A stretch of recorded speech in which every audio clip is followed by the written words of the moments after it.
अब बेटे government school का जो प्री बोर्ड अभी भी हुआ है उसको एक बार देख लो कि उसमें क्या क्या क्वेश्चंस आए थे, कैसा पैटर्न था, क्योंकि बोर्ड्स के पेपर को समझने के लिए बोर्ड का पैटर्न ऑलमोस्ट ऐसे ही होता है।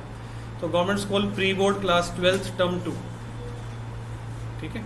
और आपके सामने जो क्वेश्चन बच्चों आप लोग देख रहे हो वो है कि आपको ये दिया हुआ है, एक रिएक्शन दिया हुआ है और उसमें क्लियरली लिखा हुआ है कि ये रिएक्शन दिया हुआ है हमें, और यहाँ पर इतना क्लियरली लिखा हुआ है कि रेट इक्वल टू के, एच आई की पावर लिखी हुई है 0।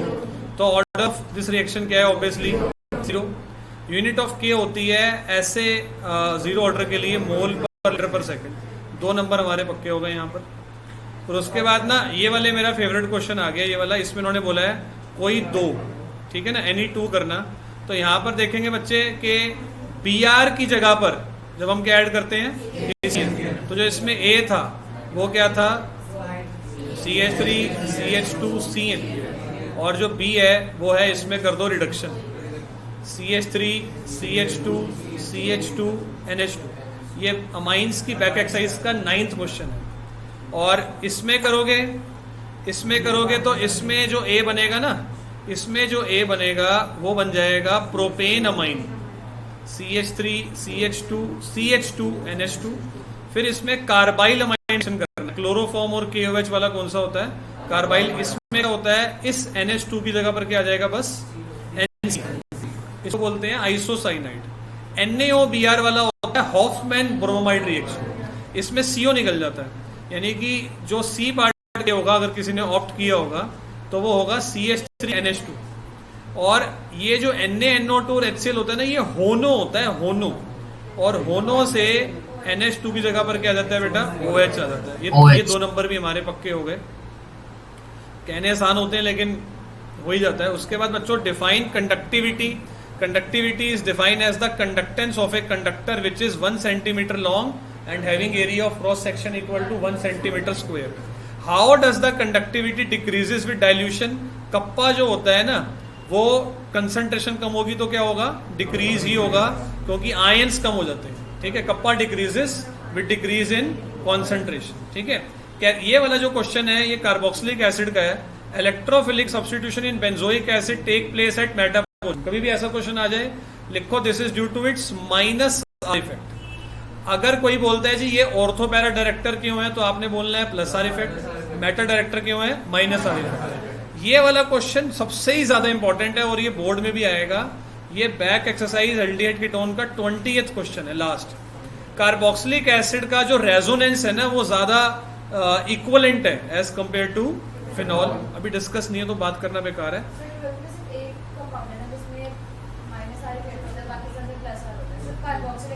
एल्डिहाइड कीटोन का भी होता है ना। अब ये बता दूं, मिथेनल आइडोफॉर्म टेस्ट इसलिए नहीं करता क्योंकि methanal lakhs CH3C double bond. ये बहुत ही अच्छा क्वेश्चन है काइनेटिक्स चैप्टर में से। ये बैक एक्सरसाइज NCERT का 9th क्वेश्चन है, ठीक है ना। कहते हैं एक रिएक्शन है, first order with A, second order with B। How is the rate affected on increasing the concentration of A 2 times. तो बच्चे देखो, फर्स्ट ऑर्डर का है ना, जितना A बढ़ाओगे उतना ही तो रेट बढ़ेगा 2 times. Second order with B है, B को कितना कर दिया तो 9 टाइम्स हो जाएगा। दोनों को डबल करोगे तो 8 टाइम। ये NCERT की बैक एक्सरसाइज का क्वेश्चन नंबर 9th है, एल्डिहाइड कीटोन चैप्टर का, सॉरी काइनेटिक्स का। ये भी जो है वो काइनेटिक्स चैप्टर का ही बैक एक्सरसाइज का 18th क्वेश्चन या 20th तो दूसरा हो गया, 19th होगा। 50 मिनट्स लगे हैं उसको क्या करने में। तो इसको ऐसा करते हैं, 30% डिकम्पोज हो गया ना, तो ऐसे लिखेंगे T 30% is equal to 2.303 upon K log of 100 upon 70 आएगा यहाँ पर। और 100 अपॉन 70 काट के 1.43 आएगा। और देखो 1.43 की वैल्यू ये रही। मतलब स्मार्ट बच्चा क्या करेगा, वो बोलेगा भैया इसकी वैल्यू रखी है ना, इसका मतलब इसको काट के यही आएगा, ठीक है ना। उसके बाद आपको कैलकुलेट करना है हाफ लाइफ। हाफ लाइफ क्या होता है? 0.693 बाई K की वैल्यू यहाँ से आएगी, उसको यहाँ पुट कर देना। 3 नंबर ये भी हमारे पक्के हो गए। उसके बाद ये कोऑर्डिनेशन का है। कोऑर्डिनेशन का है तो आसान।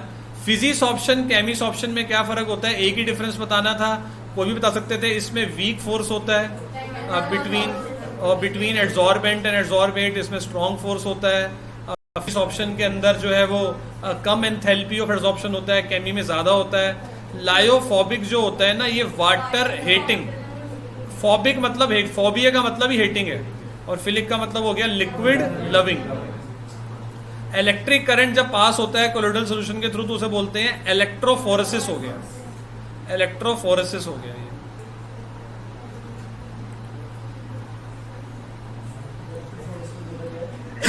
सरफेस में भी पढ़ाऊंगा ना सरफेस में। केमिस ऑप्शन यूनिलेड होता है, फिजिक्स ऑप्शन मल्टीलेड होता है। कभी भी ऐसा क्वेश्चन आ जाए तो बोलो जो कॉज था, केमिस ऑप्शन में स्ट्रॉन्ग फोर्स होते हैं, और वी इसमें फिजिकल में क्या होते हैं। सारे क्वेश्चन का फिर यही आंसर बन जाते हैं। जो उसका मेन फैक्टर होता है ना, चार्ज प्रोवाइड स्टेबिलिटी, तो हम बोलेंगे charge provides the stability to the, इसको हमें जस्टिफाई करना है, एक्सप्लेन, ठीक है। Charge provide the stability because of the similar charge on particles, they can not settle. मतलब आप कोलोइडल सोल्यूशन ऐसा होता है, देखो ऐसा पार्टिकल इधर से तो घूम रहे होते हैं, इधर से तो घूमते हैं इसलिए रहते हैं क्योंकि इन सबके ऊपर एक ही चार्ज होगा तो घूमते रहेंगे ना, अगर अलग अलग होगा तो अट्रैक्ट होकर नीचे बैठ जाएंगे। तो because of similar charges the particles keep on repelling each other. अच्छा, उसके बाद आता है बेटे बेंजीन से एनिलीन बनाना है। देखो बेंजीन का पहले नाइट्रेशन करो, बेंजीन का पहले क्या करो, नाइट्रेशन करो, और नाइट्रेशन के बाद उसका रिडक्शन करा दो। ये मैंने बताया ही हुआ है बेटे अच्छे से, है ना। इथेनोइक एसिड से मिथाइल अमाइन करना है आपको, कार्बन कम करने की साइकिल लगा देंगे इसके अंदर। ये क्वेश्चन मैंने कई बार बताया है कि एरोमेटिक कंपाउंड्स गैब्रियल सिंथेसिस से नहीं बन सकते, क्योंकि हेलोअरीन्स जो होते हैं ना वो न्यूक्लियोफिलिक रिएक्शन नहीं करते। Haloarenes undergo nucleophilic reaction with difficulty, या दे आर अनरिएक्टिव भी लिख सकते हो, न्यूक्लियोफिलिक रिएक्शंस विद डिफिकल्टी, या less reactive, difficult for haloarenes to react with. ये क्वेश्चंस बड़े अच्छे हैं। कहते हैं एनिलीन फ्रिडल क्राफ्ट रिएक्शन नहीं देता, मैंने यूटी में भी दिया था, क्योंकि वो बना लेता है क्या, वो बना लेता है सॉल्ट, किसके साथ, AlCl3 के साथ। PKB यानी मिथाइल अमाइन का कम है, किससे, क्योंकि ये स्ट्रॉन्ग बेस है, जो स्ट्रॉन्ग बेस होता है उसका PKB कम होता है। एनिलीन में रेजोनेंस होती है, रेजोनेंस की वजह से लोन पेयर जो होता है वो अवेलेबल नहीं होता। डिस्टिंग्विश करना था इथाइन अमाइन और एन मिथाइल इथेनमाइन में। कार्बाइल अमाइन टेस्ट ये देगा, ये नहीं देगा। कार्बाइल अमाइन टेस्ट में इसमें स्मेल आएगी, इसमें स्मेल नहीं आएगी। इसमें नस्ट इक्वेशन फटाफट लगा देता हूँ। नस्ट इक्वेशन का फॉर्मूला होता है E cell is equal to -0.0591 by n log of, इधर सुनो, प्रोडक्ट अपॉन रिएक्टेंट मत लिखो, सीधा लिख दो निकल 2 प्लस अपॉन Ag प्लस का स्क्वायर। अब E0 सेल की लिखो, ये माइनस करके आ जाएगी इन लोगों को, जब इसको माइनस करेंगे तो ये 1.05 आ रहा है। n इसका 2 है जो कि 99% न्यूमेरिकल्स में होता है। लॉग ऑफ निकल 2 प्लस की वैल्यू 0.04 है और Ag प्लस की 0.02 का होल स्क्वायर। अब देखते हैं कि स्मार्टनेस वाला कोई बंदा है क्या। अच्छा, लॉग 10 बन जाएगा ये, तो फिर अच्छी बात है। ट्रांजिशन मेटल्स जो है ना कैटालिटिक बिहेवियर दिखाते हैं, क्योंकि उनके पास multiple oxidation state, can easily change their oxidation state and they show large surface area. High enthalpy of atomisation due to unpaired electron, strong metallic bonding. ZR and HF almost similar due to lengthenoid contrast। बताओ यार, ऐसे paper आएगा और 35 में 35 जिसके नहीं आएंगे, फिर वो होगा कि नहीं होगा पेपर। अभी 10 मिनट अप हुए हैं और मेरे हिसाब से हमने हो गया। Zinc is not considered as transition element because it does not have any unpaired electron. Transition element variable oxidation state दिखाते हैं, क्योंकि इलेक्ट्रॉन S में से भी निकल जाता है और D में से भी निकल जाता है। ठीक है, तो आई थिंक इतना कोई मतलब पेपर आराम से होने वाला था। बाकी ये चलो ठीक है, इतना अभी